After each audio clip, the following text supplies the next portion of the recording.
I'm JP Tuesday. And I'm Kiki Cannon. As lifelong Disney fans, the work of countless talented Disney creatives have shaped our lives. Now, as the Disney catalog expands, we're taking a journey through film and television to discover if that spark that shaped us as children lives on in adulthood. Does your favorite Disney media still cast that same spell? Join us as we find out. We are Rewatching the Magic. Happy New Year, Kiki! Happy New Year, Tuesday! 2022. 2022? Let's hope not. Okay. Last week, our last full episode, we did Loki, which was the most talked about thing in 2021, at least as far as our listeners were concerned. So, I think most people. I mean, it did win the People's Choice Award and all that kind of stuff. I mean, Yeah. So we're going to start 2022 with probably the most polarizing film that came out of Disney last year. That would be Cruella, the prequel story of Cruella de Vil. Yeah, Disney's been doing a lot of these with their villains. Famously, they started with Maleficent. Yeah, Maleficent. You could probably throw in Frozen. They actually straight up did Wicked, their own version of Wicked with Oz the Great and Powerful. All of that stuff. Really, my personal opinion was Disney couldn't get the rights to Wicked, so we're going to make our own Wicked with blackjacks and hookers. Yeah. But they're trying to look at their villains, because the Disney villain brand is one of their biggest, second only to the Disney Princess brand. Yeah. And they're trying to, I think, revitalize the Disney villain brand and also look at it in a slightly different way. Taking these villains and kind of making them anti-heroes. Because that's what they kind of did with Maleficent, and that's kind of what they do here with Cruella. Because when the first trailer hit, people thought that this was going to be Disney's Joker. Because Joker had just come out at that point. That we're going to see the fall of this sweet, innocent girl and how she goes psychotic and becomes this mad woman Cruella. Yeah, and it wasn't that. No. And then the other thing we got was when people first started seeing the movie, we had the big meme. Yeah, that Cruella became evil because Dalmatians killed her mom. And spoiler alert, it isn't that either. We'll get into that.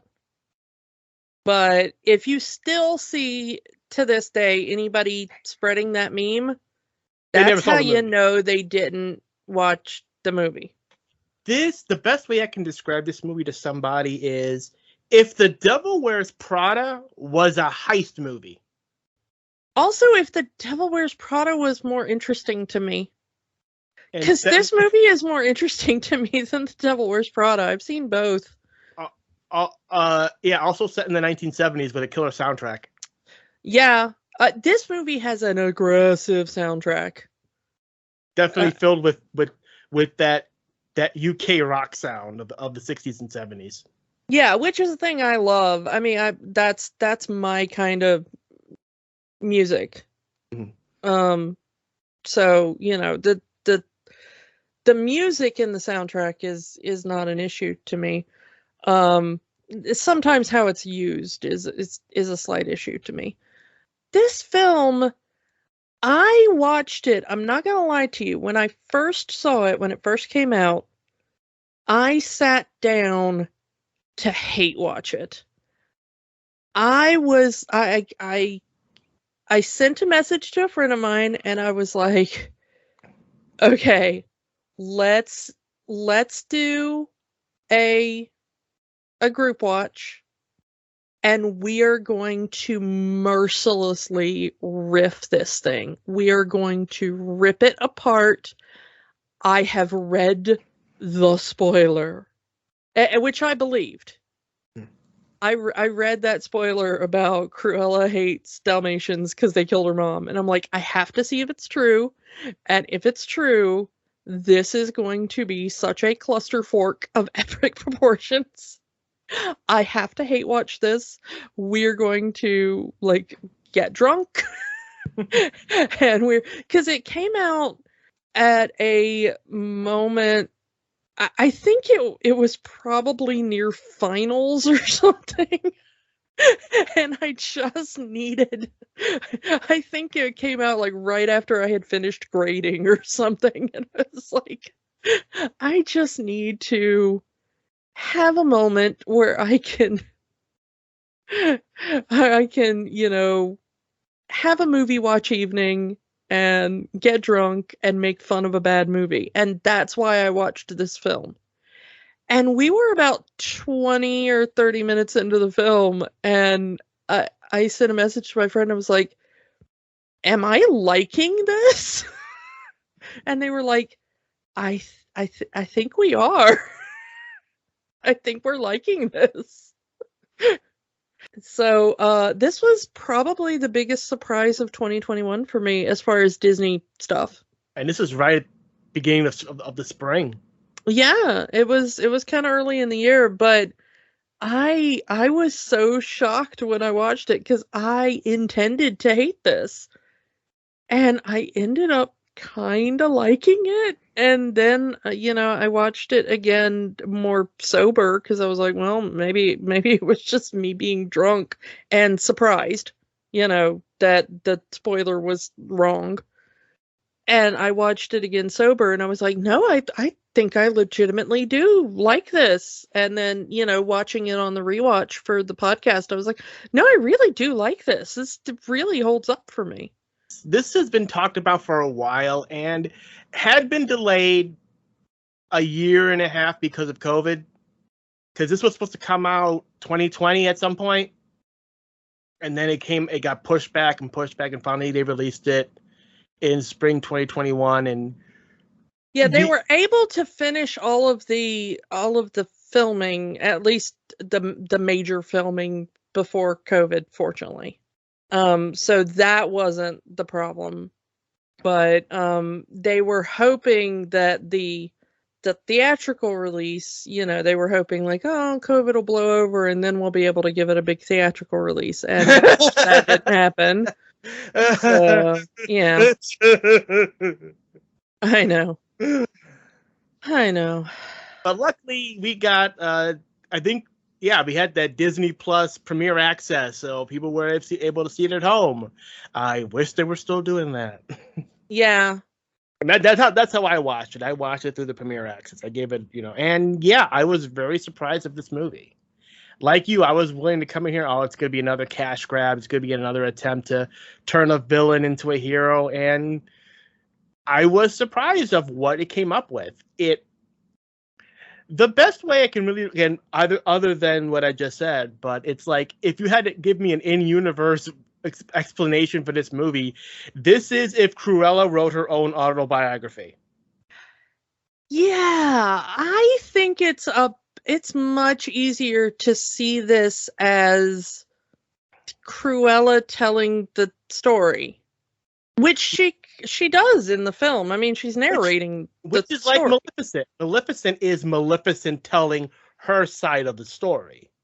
So, of course, the person we assume to be the villain is going to make themselves the hero of their own story, because that's how everyone looks at things. I think the reason we ended up liking this as much as we did is because of our feelings on 101 Dalmatians. Yeah. Which, go back and listen to that episode if you haven't, but spoiler alert for the end of that episode, we did not like it. Yeah, that one has not held up over the years, unfortunately. They did some great tricks with the animation, with the animation that they had.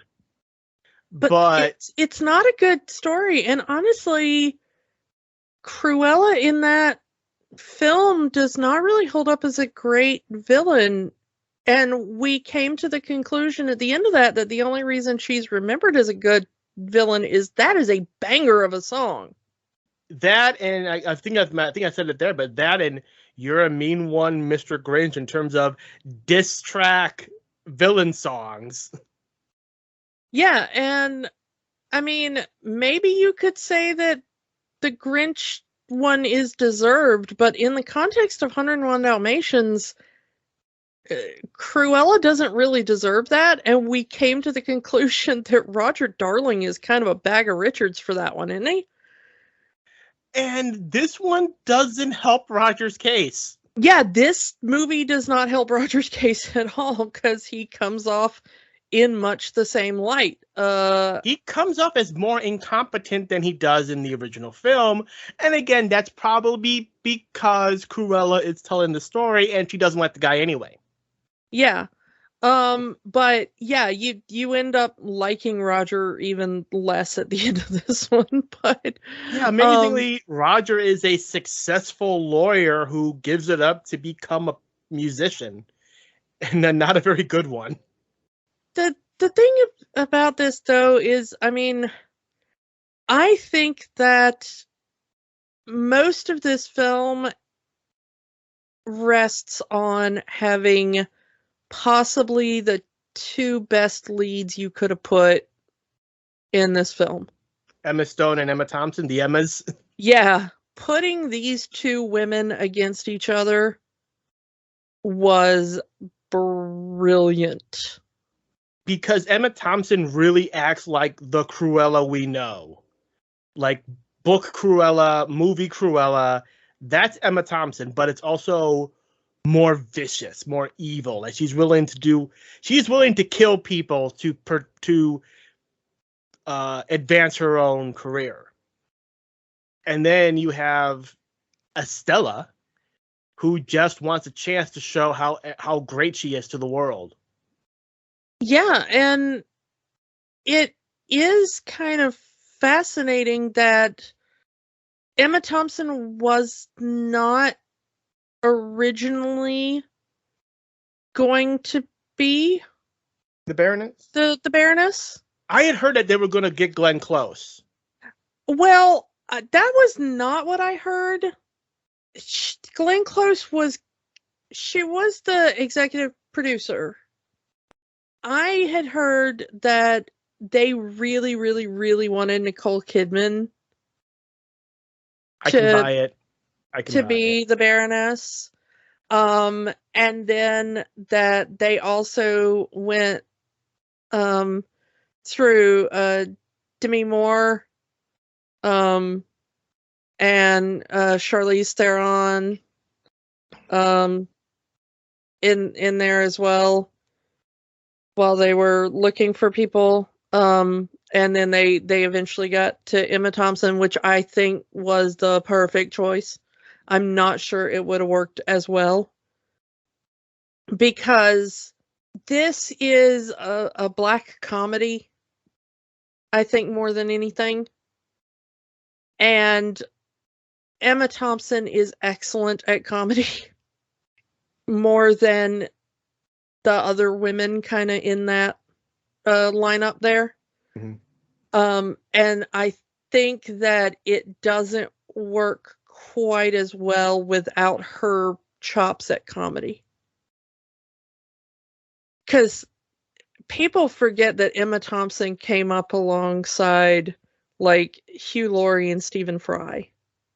Like she used to work with them. And so that's where she's coming from on the comedy end. So when you're doing dark comedy in this, she's doing that, and then she also has the drama bit to be a murderer, you know. So when she has to switch over and be like, and now I'm going to murder you to further my, fashion house, you can believe that too. And we have Emma Stone, who is an amazing actor, and we last talked about her in Spider-Man, but she can do more than just play Spider-Man's girlfriend. Well, yeah, of course. But she's amazing in this movie. Just, obviously putting on an accent, but it works in this one. And she is of course mimicking the same kind of thing Emma Thompson's doing. And it's not just, your run-of-the-mill British accent, but she does multiple accents in this movie, changing, making it very clear that the way she talks as Estella and the way she talks as Cruella are completely different. Yeah, she does have very different personas for the two. I do like the fact, you said that a lot of people thought that it was going to be Joker. It was going to be like, how did this sweet, innocent little girl become, evil psychopath? And because that's how the trailer presented. Because you had her as Estella going, oh, I just want the chance to show what I can do, and then the end of the trailer is, I'm Cruella. I'm gonna take what I want. Yeah, and trailers, trailers can lie. We know that. The director never has any input into the trailer, and it always ends up kind of messing up the design. But when you watch the movie, you do see that even as a little girl, when she's talking to her adopted mother, as you find out, that she's got that snark in her. She's got that, and it's her mother that mother says, her adopted mother, but it's Catherine, that raises her, that gives her the moniker Cruella, that she says, remember your name is Estella, not Cruella, and gives that side of her that name of like, what do you say to Cruella when she wants to come out and play? It's like, well, thank you, but go away. You're not wanted here. And, All right, I want to put another side here that I believe this is an in-universe Cruella biopic. There is no way that black and white hair is natural. Only Cruella would make a movie about herself. Oh, yes, my black and white hair is totally natural. I was born that way. Yeah, I really wanted it to be a reveal that the Baroness also had that black and white hair. If that would have made a lot more sense, because we see her for the first half of the movie with this wrap over her head. Yeah, she has that kind of turban style, which was a very popular style at the time. Those turban head wraps and stuff, and I wanted it to be like, oh, at some point that falls off of her, gets ripped off of her, and it's revealed. Because honestly, the fact that that's going to be her birth mother is pretty freaking obvious. Pretty early on in the film. I don't think it's the grand, shocking reveal the film wants it to be. But because they spend so much time with Emma Thompson's head in these turban wraps, I really thought they were going up to, and they spend so much time of like, cover your hair, child, put on a hat, you don't want to see anybody with that hair. And so much of the Baroness saying like, oh, your hair, is it natural? Even when her first appearance as the Cruella persona, Baroness is even saying, it can't be, can it? No, it's no way. I'll check though, because it would make sense if she also had the black and white hair, that here is another person with black and white hair. Maybe she is my long lost daughter. It can't be. She's dead and blah blah blah blah. Yeah, but they never follow through on that reveal. Yeah. And I don't know why, because it would have been really cool, and it would have been like, well, the Baroness would have been the sort of vain woman to be like, my hair is weird. I am going to cover it in turbans and wigs and what have you, because that is not normal. But punk styles in the 70s, Cruella would have been like, well, black and white hair seems kind of awesome. People are trying to dye their hair to look weird. They even mentioned it in the film, where that's the trend of the young people these days, is dyeing their hair weird colors. Yeah, and Cruella just has that naturally, so why wouldn't she do it, you know? Um, and but you would have seen that, you know, the Baroness would have tried to cover that, and so it would have been really a neat reveal, and the movie did seem to be building to that, and then it just never pays off, which does kind of bug me. It's like they it's like they chickened out at the last second, you know? Yeah, I don't know why, but they do kind of do the thing. Let's talk about the spoiler that isn't a spoiler, because I do want to talk about that scene and how much I hate people not understanding film. I don't know. It's like, yes, it's partially correct in that the dogs, the Dalmatians, the Baroness's 3 Dalmatians that she has, are responsible in part for Catherine, Cruella's mother's death. Okay? But the first half of the movie, Cruella blames herself. Yeah, Cruella thinks that the dogs were chasing her and ended up running into her mother by accident.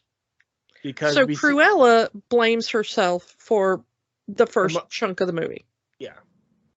It's my fault. I'm the one who lured the dogs out there. They were chasing me and they ended up running into her and knocking her off the cliff.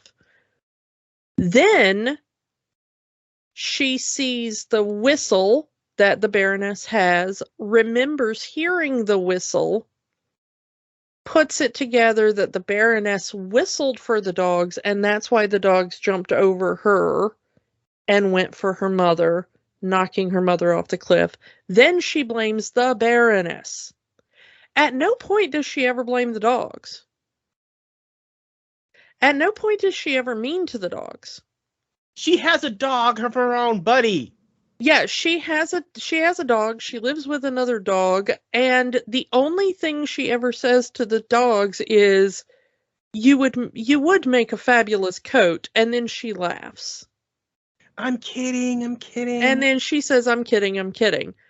And then there is the thing where she creates the fake Dalmatian pattern on her coat to make the Baroness think that she's done something to the dogs in order to make the Baroness angry towards the end of the film. And people are debating if her coat was really made out of dog. Yeah, there's that scene in the news report, and people are still debating whether Cruella's coat was actually made out of actual Dalmatian fur. Yeah, and then somebody says, "You didn't really do that." And she says, "Of course I didn't." And we almost immediately see that the dogs are okay.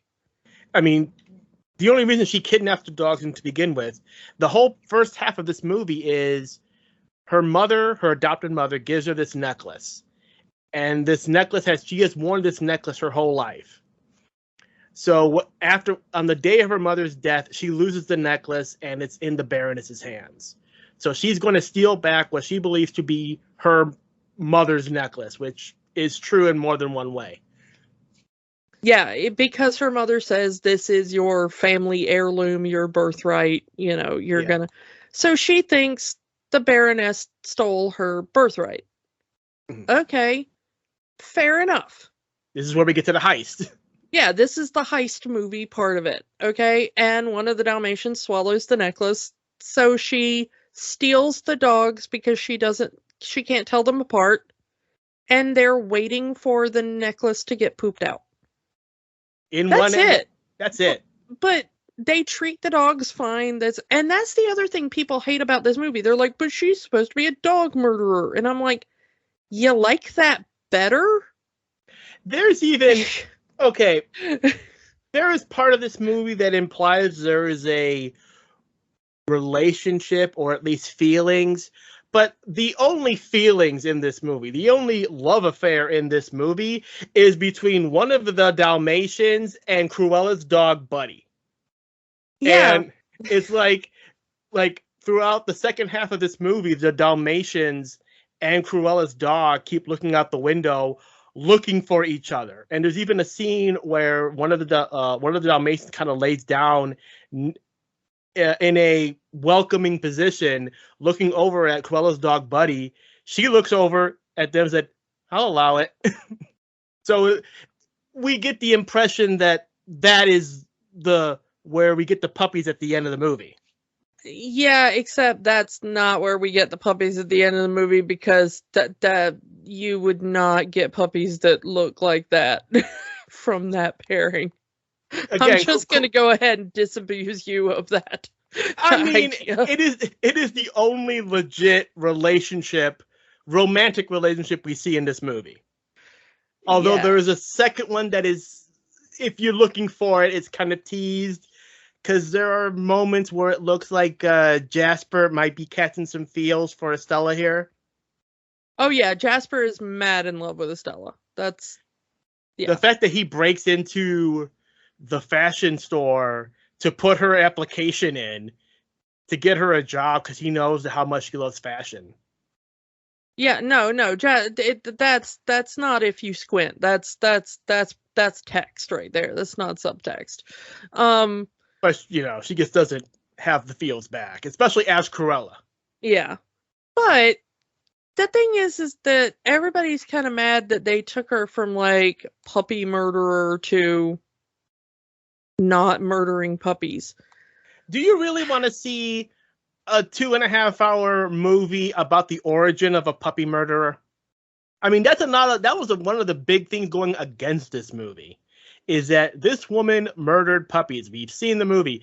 Or she at least wants to murder puppies. So are we going to see the story of the woman that became the puppy murderer, and we're supposed to believe that she's not such a bad guy after all? Yeah, I mean, honestly, that's kind of what I hated about all the previous versions of this story, is that I don't really want to sit around and watch a movie about puppy murder. And I'm not even a person that has a problem with the use of fur in clothing, to be honest. I mean, I respect people who do, but I'm not one of them. But, it's just, like, I always kind of thought that was not really a thing that I was down for, Mm-hmm. You don't want to know how the hot dog gets made, pretty much. Well, no, I'm okay with that as well. I mean, I'm not queasy about knowing where my food or my fashion comes from, to be honest. I think the only time recently Disney has been able to turn a puppy murderer into something interesting was Agatha Harkness. And that's really only because it's one line. It's like, I killed Sparky too, but it's because she killed Sparky off camera and we don't really have to deal with it. And also, Sparky was a construct of Wanda's imagination. Yeah. It's just humans and dogs. There's a thing about humans and dogs, there's about to be a fourth John Wick movie based on that premise, okay? Well, we kind of mentioned it before. Like, there's a website called Does the Dog Die, where you go to see if an animal is harmed in the movie. Yeah, I watch like an entire YouTube channel just about the most horrific, horror movies, and yet, like, one of the major trigger warnings the YouTuber gives is an animal will die in this. Like, it's like 700 humans get horribly maimed and murdered in this, no trigger warning. An animal gets, like, mildly punted, trigger warning. It's like, there's something about humans and animals. I'm just gonna say it, The thing is, though, is that I think that they come up with a far more interesting way for her to be villainous. Puppy murder is a very easy way to be like, and they're evil. And that was the Agatha Harkness joke. Mm. I killed your little dog too. You know, it's that's such an easy way to be like, and they're evil. But I think Cruella is on a much more subtle path to evil by the end of this movie. And I think the psychopathy of the Baroness is also a bit more interestingly evil than I'm going to round up puppies and murder them, which I respect a bit more. It's more of yes, it's a Disney movie and things are exaggerated, but it's more of a realistic evil in that, oh, I didn't like your fashion design, you're fired.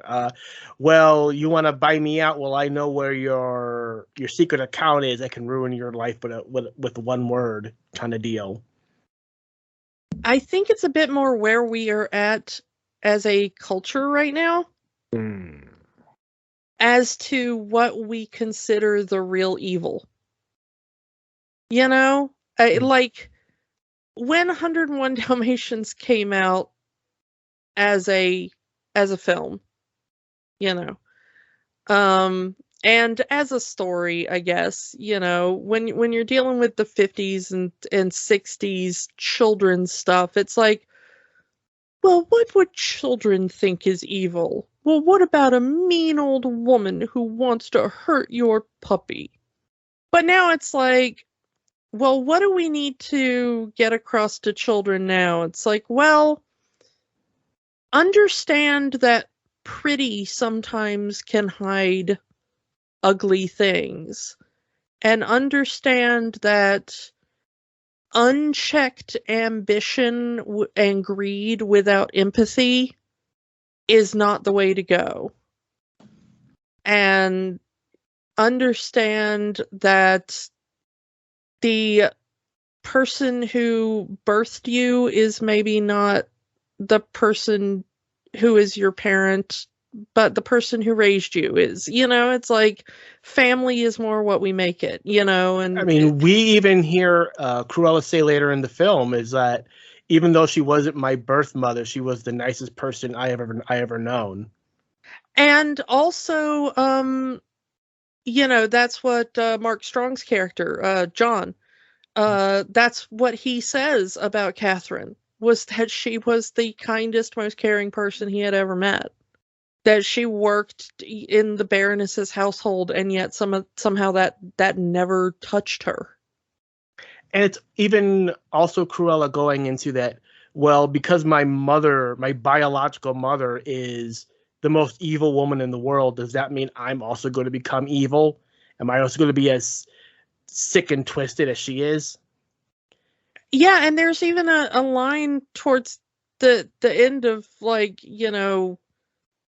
where Jasper says something about you're not a murderer or a psychopath or something, and she's like, well, I'm young yet. Like,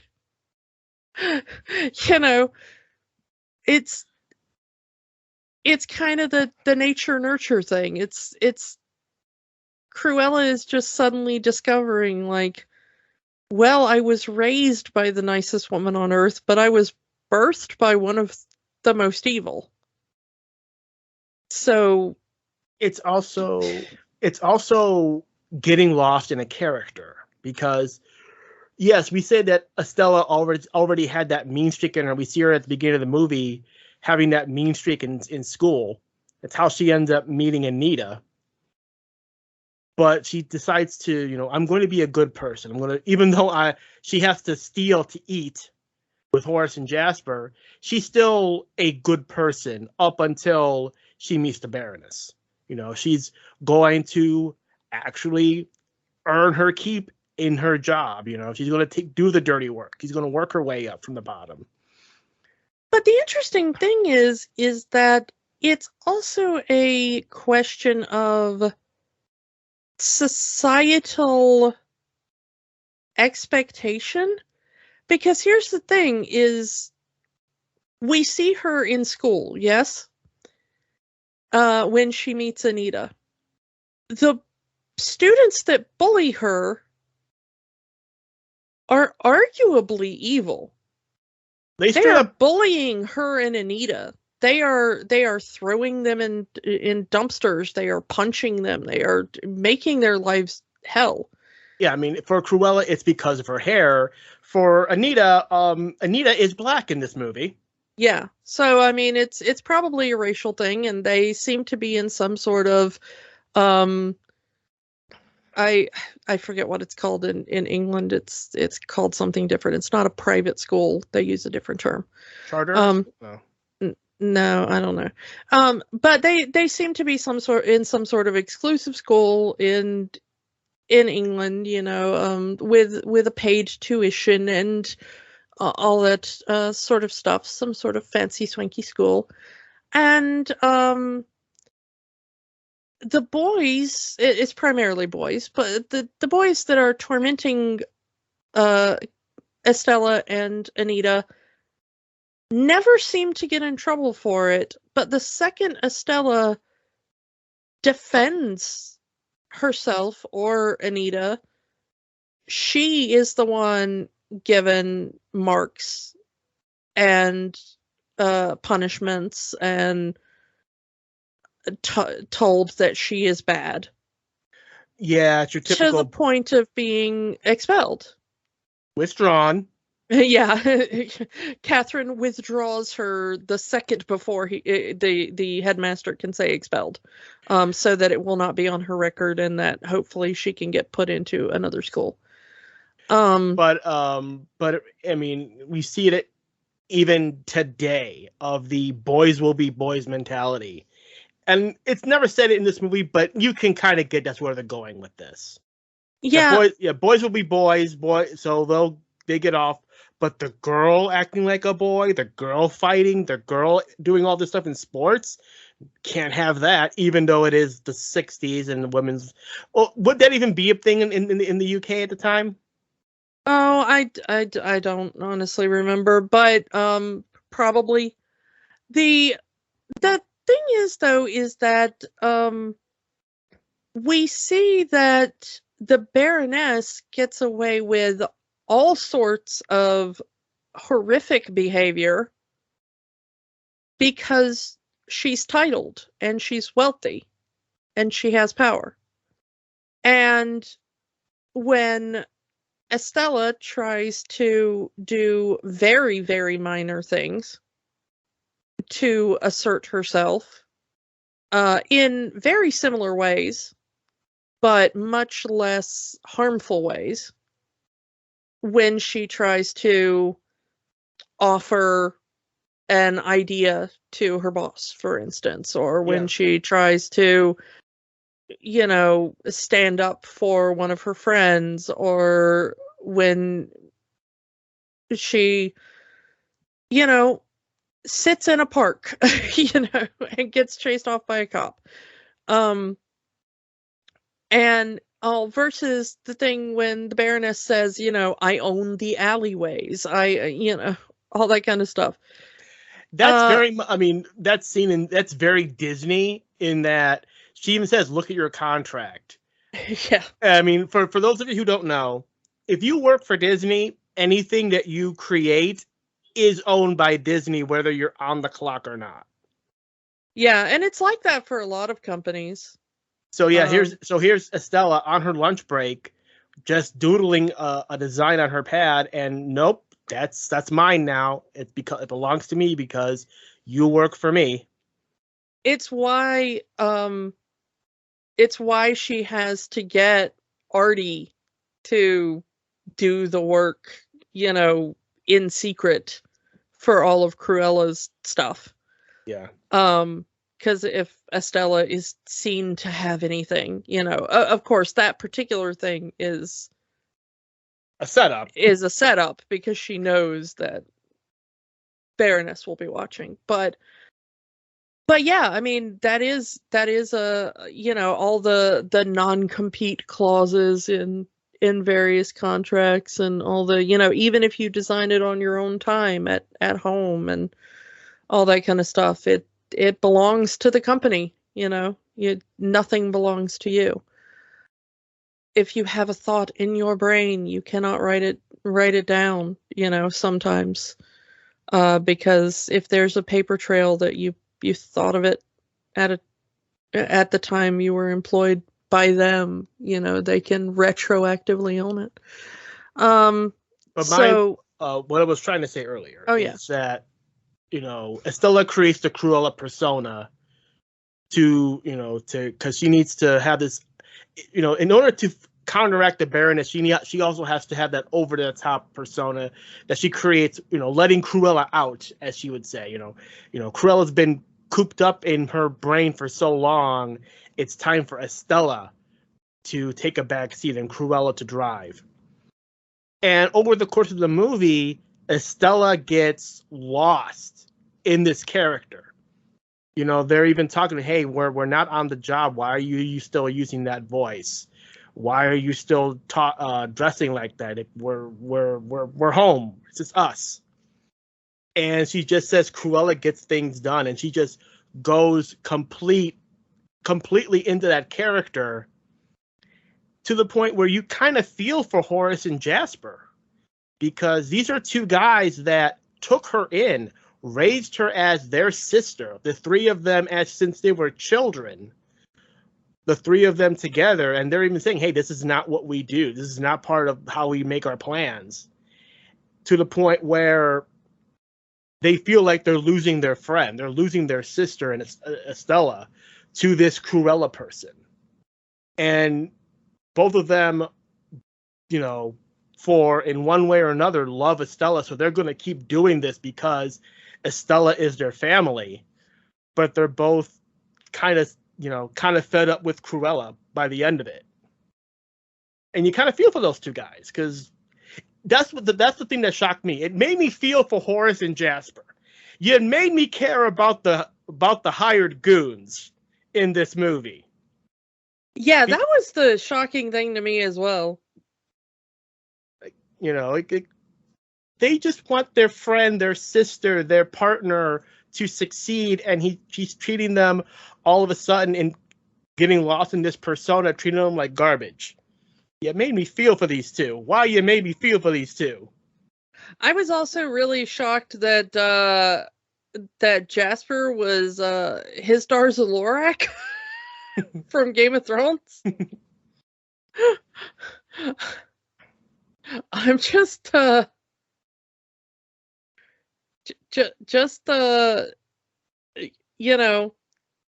going from being husband to Daenerys Targaryen to being a henchman for Cruella de Vil is that's a move.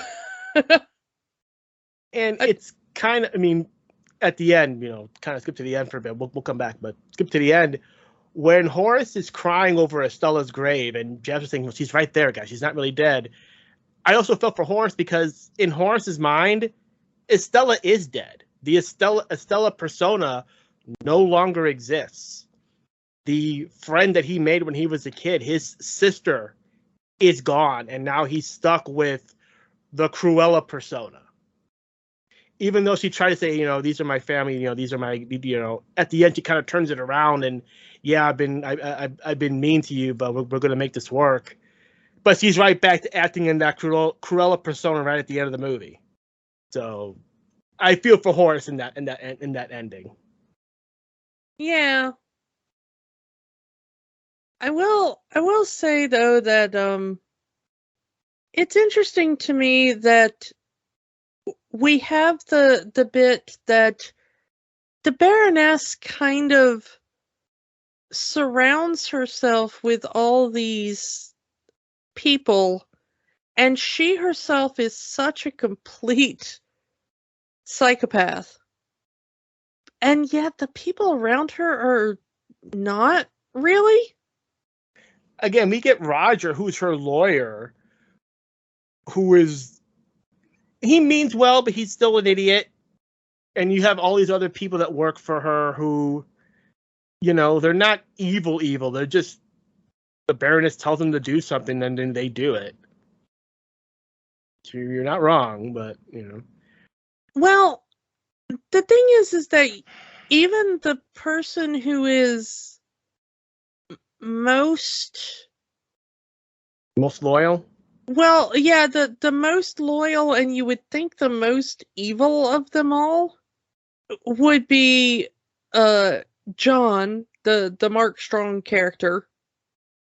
I mean, he's her number one confidant, and even goes along with a lot of her Baroness's plans. But he ends up saving Cruella's life and from the fire. He's the one that tells Cruella about her lineage, her true lineage, and everything, and even helps Cruella in the final part of the film.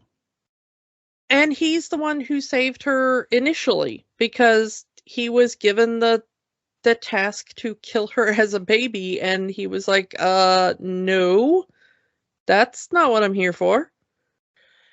Yeah, and giving her to Catherine, who raises her, and blah blah blah. But to go back to that, we see the Baroness, and the Baroness does not take the news of being pregnant very well, and like, she completely does not want a child at all, but her husband, the Baron, does. And it's like, despite whatever, I don't even know what their relationship is like, because we don't even see the Baron outside of this flashback scene. But her own ambition means more than the life of her child and potentially the life of her husband, because she gives birth to Estella, tells John to get rid of the child, and the news that the child had died in childbirth the Baron is so hurt by that he dies of a broken heart, essentially. Because they talk about him wasting away.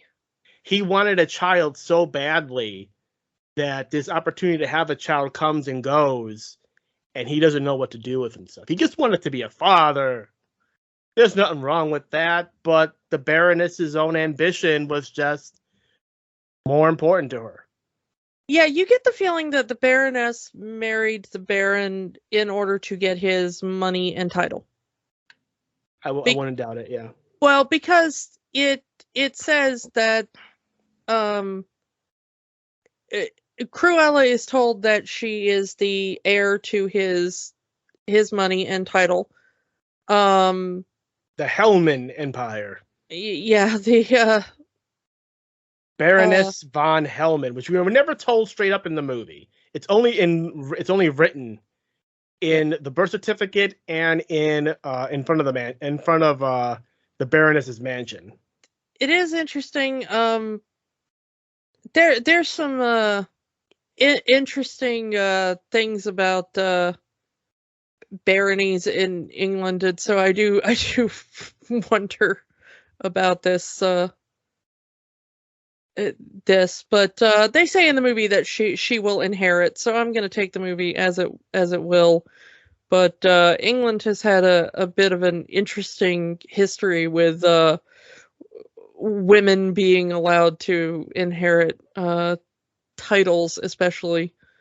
I don't think I mean, even if she never inherited the title, she still would inherit the money. Cruella does not inherit the title because they kill off Estella, and Estella leaves the land and money to Cruella, so Cruella does not become the Baroness, but Cruella does get the land and money. And of course, you see that ending where she takes part of the sign down, and we get the famous Hell Hall that Cruella was in at the beginning and in the animated movie. I do want to say we mentioned Roger there for a second, the Roger Dearly. But when I first saw the film, I didn't realize who played him. So it was only in my rewatchings and stuff that I realized who played him.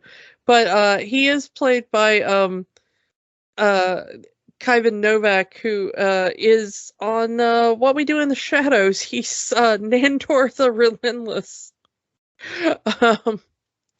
on the What We Do in the Shadows TV series.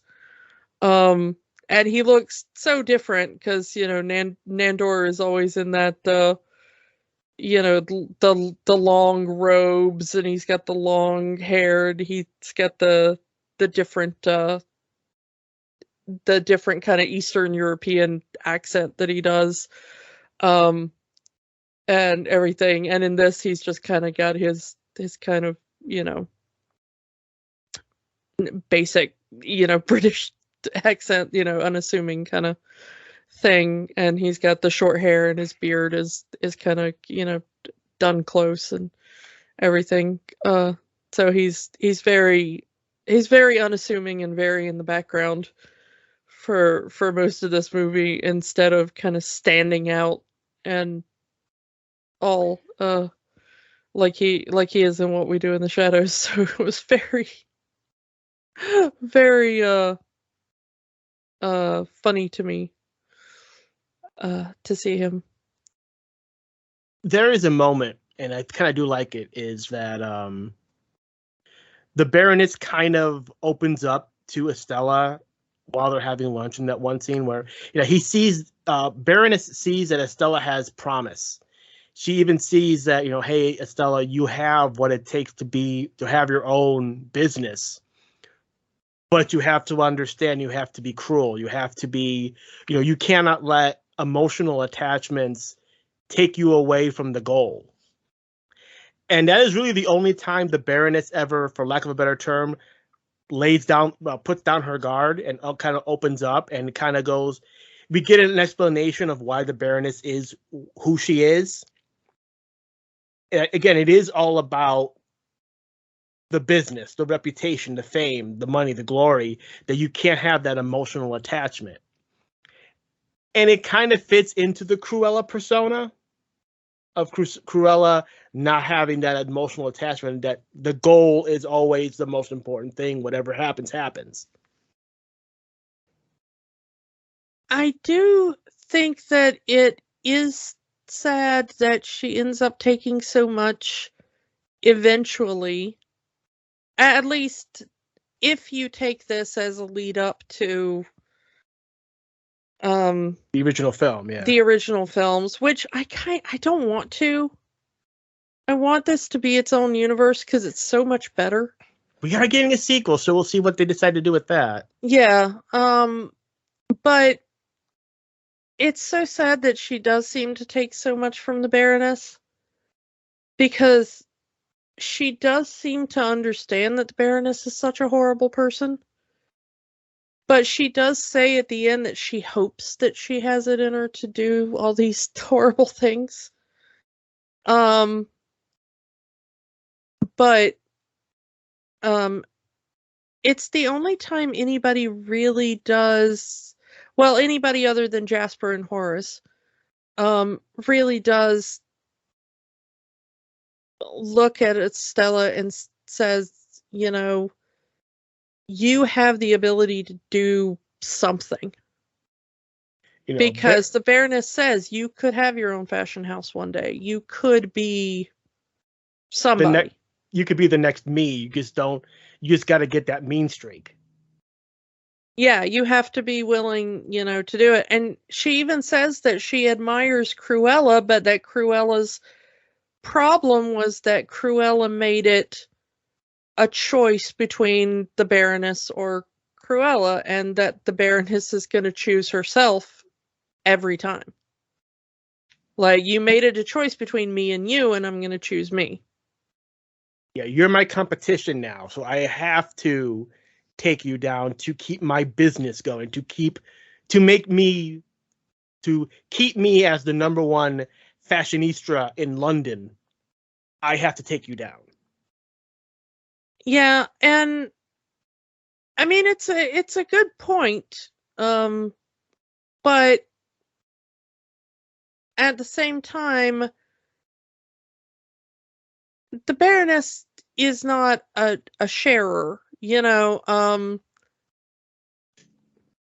Estella even does say a couple of times, you know, when Baroness says, "Oh, look at what I've designed," and Estella means, you know, you mean look at what I've designed.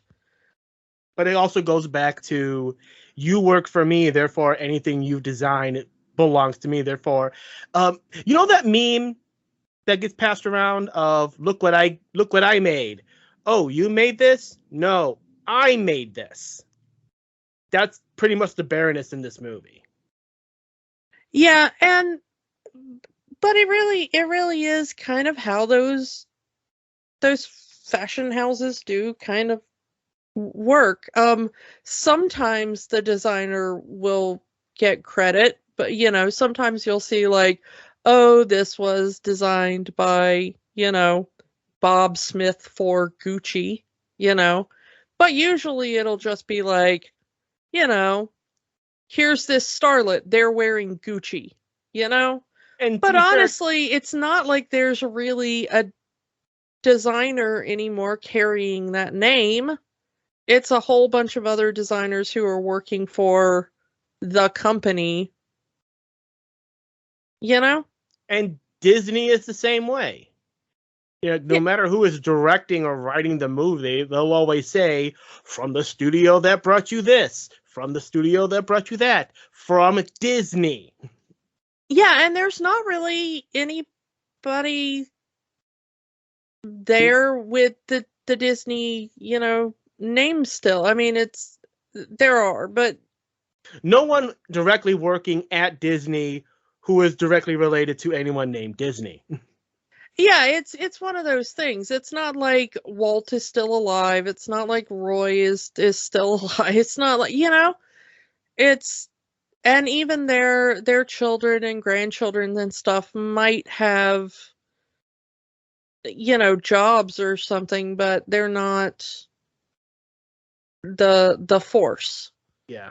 That is doing the thing. They're not the hand that is doing the thing. It's not like, Michael Eisner wasn't a Disney, Bob Iger was not a Disney. Chapek is not a Disney, but they're, Yeah. They're the one signing the checks. Yeah, they're just the current person signing the checks and using the brand and the name. And it's the same thing as the Baroness has that whole team of designers, but we don't really see her design stuff. We see her throw out things, change this, move that. We see her But Estella always has better ideas. I mean, at one point, the Baroness may have been this great fashion designer, but she's now running a company, much like Walt himself did, that he could no longer be directly in. He can approve things, but he no longer part of the direct creation process. Therefore, she gets all of these other fashion designers to work for her, and then she'll choose the best one because she still has that eye for fashion. But as you said, Cruella is younger. She has that pulse on what her generation likes. She even says, she alters one of the Baroness's old dresses for one of those parties, and everyone is stunned by it. So it's like, hey, your dress, I like it. You should. It's yours. I just altered it. There's that point where, Cruella shows up in that famous moment where she's got the makeup over her face and in it is written the future. And then in the next scene, she shows up with the dress and she traps the Baroness in her car and she has written down the dress, the past, and it drapes over the Baroness's car. So, I mean, the film is not subtle. But at least you can respect the Baroness in the fact that at some point she had talent and at some point she did the work herself. She just got too big. Well, one, she got too big, and one, she did not keep up with the times. Yeah. I do want to talk about, we haven't really talked about, we've name dropped him, but we haven't really talked about the best character in this movie. That would be Artie. Artie. Easily the best character in this movie. I want Artie to have an entire spin-off series on Disney Plus. It's art, as in work of. Yeah. Artie is my favorite. Portrayed by John McCrae. Who does a great cover of I Want to Be Your Dog in this movie. Yeah, originally by the Stooges. And that's a great bit, you know, as Cruella's coming out in that Dalmatian dress. Yeah, as she's coming out and the Baroness thinks that she murdered her dogs. So, you know, but they have already, you know, done up as this very obvious homage to 70s Bowie / Mark Bolan. It really kind of annoys me. I'm going to say that while he is the best character in the movie, it is annoying because they did this whole lead up. They were like, oh, he's going to be the first original character in a live action Disney film to be openly gay. How many first time openly gay characters are we going to have in these live action? 700 by now. Who the hell keeps track? There is no point in this film where this character is explicitly openly gay. He never is shown to have any affection for men or anything like that. I mean, this is very definitely a queer-coded character. Like, let's obviously. He is wearing makeup. He is definitely dressed like 70s Bowie / Mark Bolan. He is dancing around, you know, to Stooges songs. You know, I mean, he's a fashion designer who can sew, and, you know, he's using all of the slang language, and yes, very queer-coded. At no point in this movie is he explicitly said to be gay. He never kisses a man. He never says, "And sweetie, I am gay." Like, there's nowhere in the movie can you say, like, there it is. That's the moment where he's obviously gay. Because this is still a Disney movie, and we need to get this movie playing in China.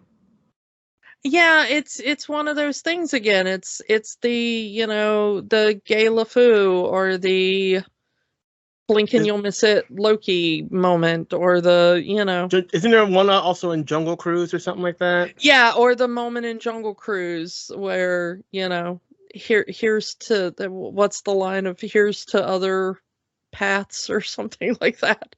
I haven't seen Jungle Cruise, I can't tell you. Yeah, it's literally one little line of, you know, if you're in the know, you're in the know, but if, you know, if you're not looking for it, it's not. I think the most explicit one honestly has been the Loki one. A little both. Yeah, where they actually do say, like, yes, I have liked both men and women. I think that has been the most obvious and explicit one because it was written by, you know, by queer people who were like, we actually want this to be in the thing, you know. So yeah, it's another one of, like, Disney wanting to, like, you know, be applauded for a thing they're not following through on. I don't know if there was a scene that got cut or not. Perhaps they filmed a scene where he's like, and this is my boyfriend who also owns the shop with me. I don't know. I have not heard. But perhaps he was promised one thing by Disney and then Disney did not deliver. I can't tell you. That won't be the first time, won't be the last time. Yeah, it would not be. But I feel kind of bad because it was such a touted thing in the lead up, and then I watched the movie and I was like, wait a minute, wasn't this character supposed to be, like, very obviously gay? I'm not seeing where they're, like, explicit about it, you know. But, you know, whatever. But he's still by far the best character in the movie. I want like a whole series where this guy just runs his fashion shop in 70s London. That could be a Disney Plus series right there. I do. I want it. It's great. I hope whatever sequel they're planning, he is front and center for it, because he needs to be Cruella's gay best friend. Hopefully, obviously gay best friend with like a boyfriend or something, because we could use that. But he is so wonderful, and the actor plays him so well, and he is bravo to the costume designer who and the hair and makeup people who make him look super duper Bowie, because it's lovely. And it's also, you know, another feel for Jasper and Horace, because like they're just, again, they grew up with her and they're instantly pushed to the side for Artie. Yeah, and you know, I feel bad, because she does treat them badly, you know, and that's probably another one of her villainous qualities, which is true to the original movie. She doesn't treat them quite as badly as she does in the original films. But you know, it's there. I do have to give them props for one thing, because when we first see adult Estella with the red hair, it looks like a bad wig because it is a bad wig. Yeah, I did like that little bit there. Because if you're watching it for the first time, oh man, they gave Emma Stone this really horrible wig to wear, and then you realize, oh, it's supposed to be a horrible wig because she's wearing it over the black and white hair. Yeah. I like the way that the final bit comes into play, where she does the moths eating the collection, and then she does her own collection where she does the fake dog coat, and then we find out that the Baroness is willing to murder her, and honestly has murdered people before, because the Baroness has a couple of lines there of like, yeah, I've kind of done this before, you know. You murdered my mother. Yeah, which one? I've murdered a lot of people. Yeah. And she just leaves Cruella there to burn in this fire. Cruella is saved by the dogs and by John, the bodyguard, who saves her and tells her all about this, and helps her break her well, he doesn't help her break her friends out of jail. She does that on her own. But helps her figure out a way to take the Baroness out. And she has that lovely idea of the charity gala, where she gets the Baroness to murder her, basically, in front of all of the muckety mucks of London, including the chief of police, who we see frequently attends her parties. They did a really good job setting that up in the movie. Yeah. Before we get to that part, there's this great ongoing parts in the movie. That once Estella gets to London, she goes to this fountain that her and her mother talk about early in the movie, about going to London. They're going to have tea by the fountain. And every day she has tea at that fountain, and she talks to her mother. And then at the end, when the truth is revealed, is that, you know, you were the nicest person I ever known, even though you were a liar. But today is the day Estella dies. I'm Cruella. Like, she completely lets go of her adopted mother, the Estella persona, and like, this is going to be me from now on. Like, her saying her final goodbye to the woman that raised her. Yeah. And then because she knows what she has to do at that point. And it is implied through dialogue and through actions that she is going to kill the Baroness. But she said, no, I'm not going to kill her. I'm not going to kill her. Maybe I would, but I'm not going to kill her. Yeah. And then, like you said, they set up the party. They set up everything. Cruella makes dresses for every single guest at the party, so they're all dressed like Cruella with wigs and everything. Yeah, so that she can hide in in and around the party. We discover that she's had such a good relationship with the Dalmatians that they actually obey her. Follow her commands above the Baroness, yeah. Yeah, because she kidnaps them, but she takes care of them. Which presumably the Baroness does not. Well, they're her attack dogs, and we've seen how people treat dogs in such a way for attacking. Yeah. So yeah, she's kind to them. She sit, and they sit, and they have this conversation. She reveals herself. I'm your daughter. Oh, no wonder you're so good. You're mine. Here, give me and it's going to happen. Like everyone who's watching this movie knows what's going to happen. And even Estella says, you're going to push me, aren't you? No, I'm not going to push you. No, you're my daughter. You're my flesh and blood. We can do this together. Idiot. Push. Yeah. Like, it's obvious what's going to happen. But the thing is, as everything is going, Cruella at this point, Cruella has set this whole thing up that every single guest, Jasper, Horace, Artie, John, they're all getting all of the guests outside so they can see what's going on. And as you said, several members of the police force are at this event because it is a charity event. They see the Baroness push Estella over the bridge, the same ledge where her adopted mother was killed. And Baroness goes to jail for the murder of Estella. She jumped.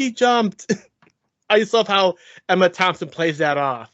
Like, she pretends to faint, and then she realizes no one's buying it. She jumped! Yeah, and I love her desperation and the why are you getting the handcuffs? It's obvious she jumped. Why aren't you listening to me? And again, the whole thing was planned by Cruella. This is some Mission Impossible Avengers level thing where she builds a parachute into her dress. That is amazing. Wouldn't work in real life, but I'm willing to let it go for this because it's a cool moment in the movie. Yeah, it looks less like a parachute and more like a wind sail kind of thing. And to be honest, she's landing in water, so it really only needs to glide her down. It just needs to stop her momentum. Yeah, it just needs to stop the momentum long enough to, Stella is dead, and then she comes out as Cruella saying, well, Estella is Cruella. They're the same person. No, I'm Cruella DeVille. We did not need... It looks like devil, but it's pronounced DeVille. Yes, I don't think we needed to know how she got her last name. We already saw that she's driving a Coupe de Ville in the original movie. But yeah, it's Horace that gives her the name DeVille. It says devil. It's pronounced DeVille. I like that name. So Cruella sets up her own mother for her own murder. To be fair, as Cruella says in the narration, she's going to jail for murder, just not the murder that Cruella was hoping for. And as the Baroness has said in the movie, she's killed a lot of people. This is just the only one that she got caught doing. Yeah, and she does say, going to jail for murder, just the wrong person. Yeah. Cruella getting all of Estella's inheritance and all of that. I assume that it was somehow leaked to the press that Estella was the Baroness's biological daughter. I don't know. But anyway, well, it does show that she went to a lawyer and presented documents and willed her estate to Cruella, her good friend, and presumably there was at least a lawyer there that was willing to pop up and be like, well, in the untimely death of Miss Estella, We never find out Estella's last name, because even her gravestone just says the name Estella. Now, granted, it is her biological last name is Van Helmen, but we never find out what the name she was raised under. We never find out Catherine's last name or anything like that. Well, the interesting thing is that Wikipedia calls her Miller. Estella Miller. So I don't know where they're getting that from, but It's never said in the movie, so I don't know. But and Cruella literally buries her past as her former persona is buried in a presumably empty grave. She throws that necklace into the grave too. She even says, goodbye, Estella. Cruella will take over now.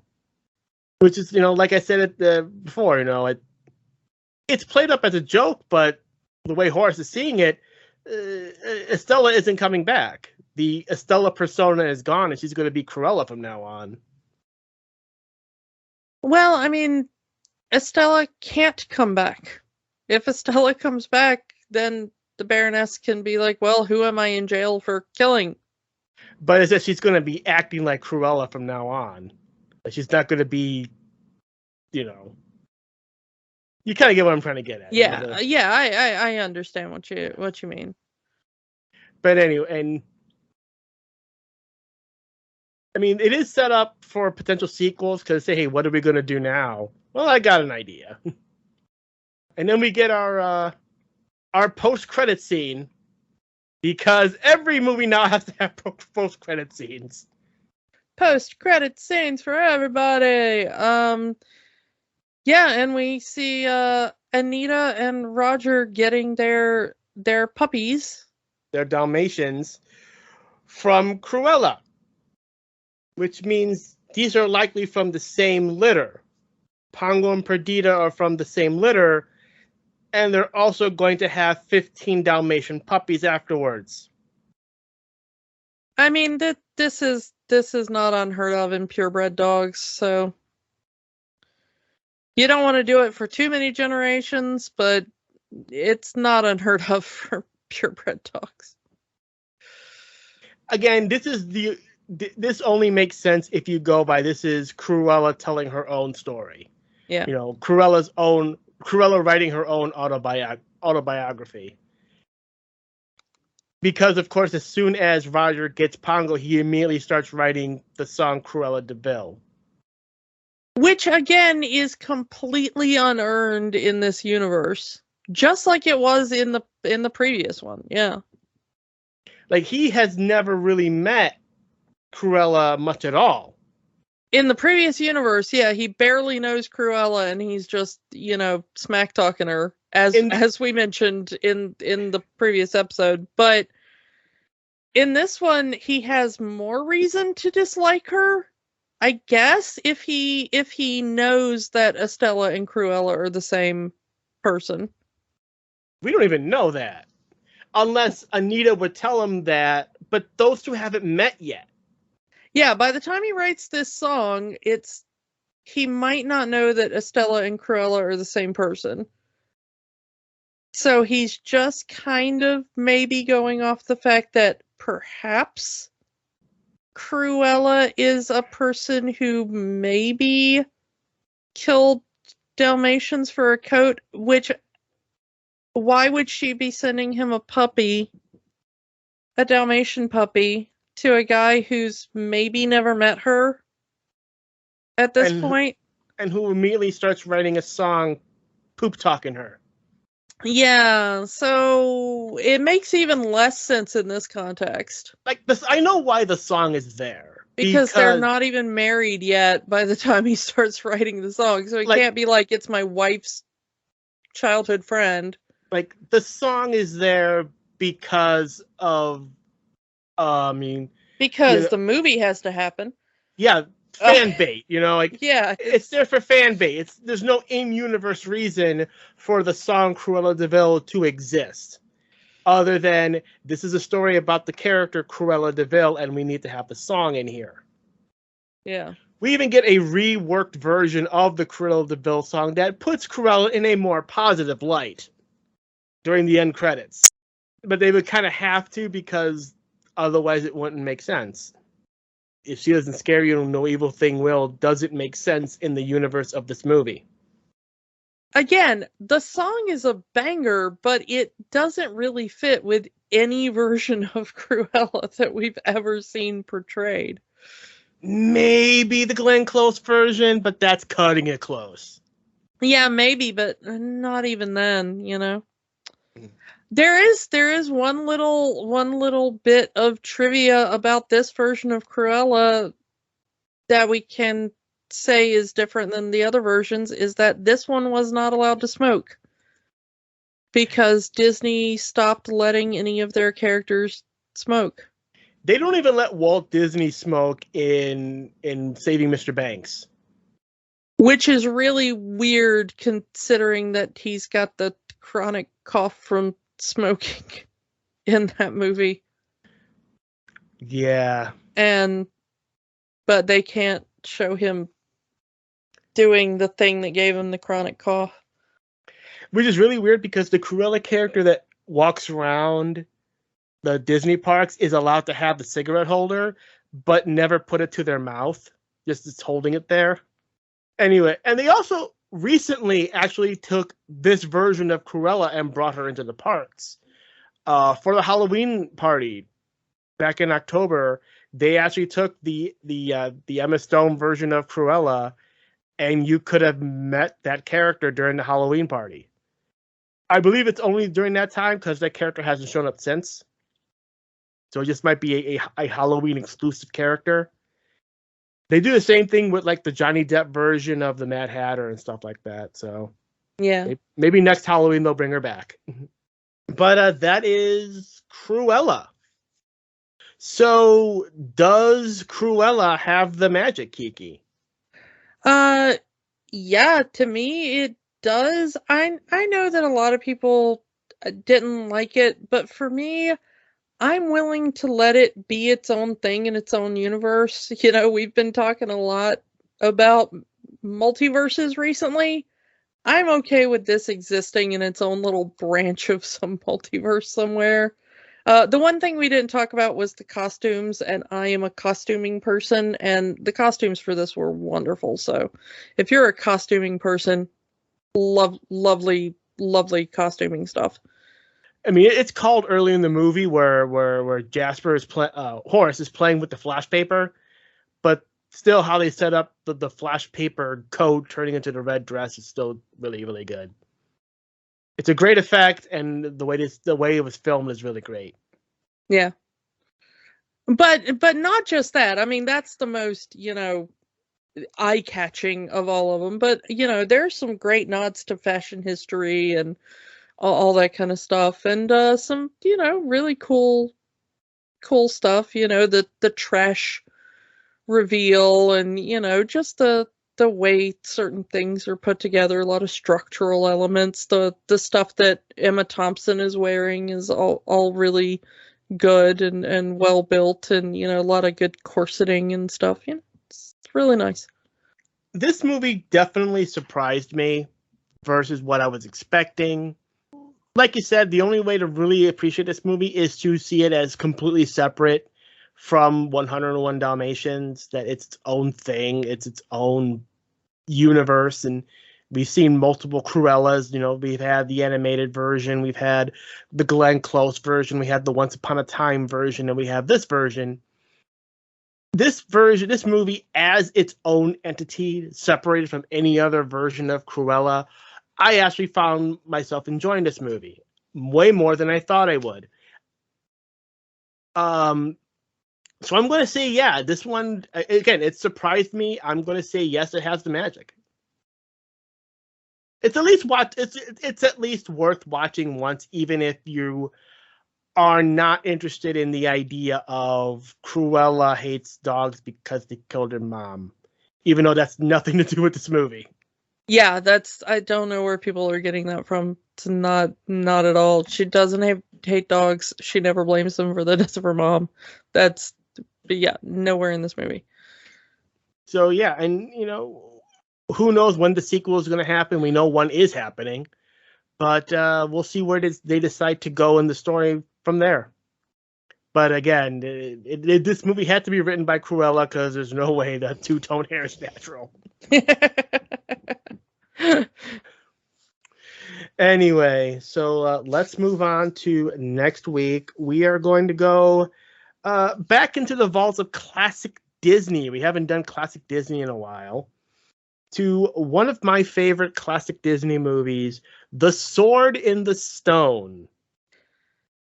We gonna get all Arthurian up in here. Yeah. So come back for that. And check out Cruella. Just give it a shot. It's on Disney Plus. Yeah, I think it will surprise you. I think so too. I think it will surprise you. So yeah, check out Cruella. Come back next week for The Sword and the Stone. And we will talk to you all next time. Bye. Don't let the magic stop here. Join our conversation online on Facebook at Rewatching the Magic. Twitter at Rewatch the Magic. And of course, new episodes every week at rewatchingthemagic.podbean.com. Remember, the magic is for everyone. It only stops if you let it.